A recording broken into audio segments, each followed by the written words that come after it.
ఉగ్రవాదులు అత్యంత అమానుషంగా దాడి చేసి తల్లి ఎదుట బిడ్డని కాల్చేయడం, భార్య ఎదుట భర్తను కాల్చేయడం,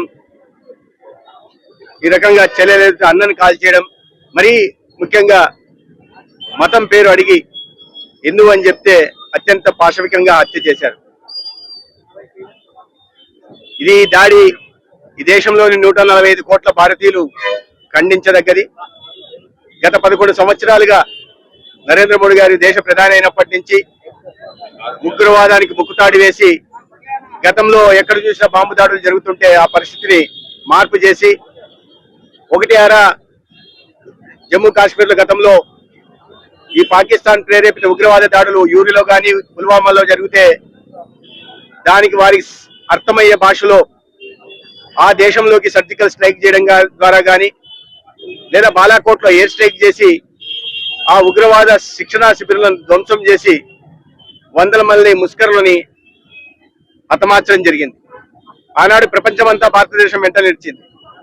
ఇవాళ ఈ పిరికిపంద చర్య కూడా పాకిస్తాన్ గాని ఆ ఉగ్రవాద సంస్థ ఏదైతే కాశ్మీర్ రెసిస్టెంట్ ఫ్రంట్ ఉందో ఈ దాడికి పాల్పడిన వారు ఆ ఉగ్రవాద సంస్థ బాధ్యులు ఎవరైనా తగిన మూల్యం తప్పించుకోక తప్పదు. ఇవాళ ఒక సమర్థవంతమైన నాయకత్వం ఈ దేశానికి ఉంది.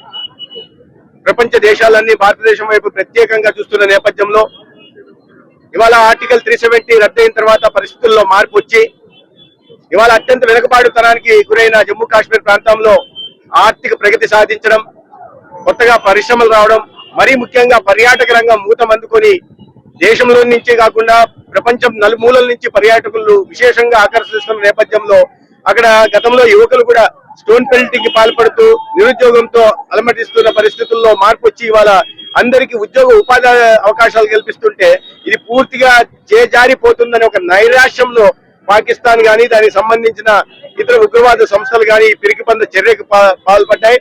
అయితే ఆ సంస్థకు సంబంధించిన బాధ్యులు గాని ఒకవేళ వీటి వెనకాల పాకిస్తాన్ ఉంటే పాకిస్తాన్ కూడా ఖచ్చితంగా మూల్యం చెల్లించుకో తప్పదు. వెంటనే దాడి జరిగిన కొన్ని గంటల్లోనే దేశ హోంశాఖ మంత్రులు అక్కడికి వెళ్లడం, పరిస్థితిని సమీక్షించడం జరిగింది. ప్రధానమంత్రి గారు సౌదీ పర్యటనలో ఉంటే అర్ధాంతరంగా వాటిని ముగించుకుని ఇవాళ ప్రజల్లో ఆత్మస్థైర్యాన్ని నింపే ప్రయత్నం చేశారు. ఈ దాడి కేవలం హిందువుల మీద దాడిగా మాత్రమే కాకుండా 145 కోట్ల భారతీయుల ఐక్యత మీద దాడిగా చూడాలి. ఇది కేవలం భారతదేశానికి సంబంధించి భారత సౌభ్రాతృత్వానికి పైన జరిగిన దాడిగా కాకుండా ఇవాళ ఆర్థిక ప్రగతి సాధిస్తున్న నేపథ్యంలో భాగస్వాములుగా ఉంటున్న 145 కోట్ల ప్రజల మీద జరిగిన దాడిగా కూడా మనం చూడాల్సిన ఉంది. దేశ ప్రజలందరూ కూడా కులాలకు అతీతంగా, మతాలకు అతీతంగా ఈ ముక్త కంఠంతో ఈ దేశాన్ని ప్రేమించే వాళ్ళు, భారతీయతని గౌరవించే వాళ్ళు, ఈ దేశంలో ప్రతి ఒక్కరు సమానమని భావించే ప్రతి ఒక్కరు కూడా ముక్త కంఠంతో ఈ దాడిని ఖండించాల్సి ఉంది. ఈ దాడిలో మృతులైన వారి అందరికీ బాధాతప్త హృదయంతో వారి స్మృతికి నివాళులు అర్పిస్తున్నాం.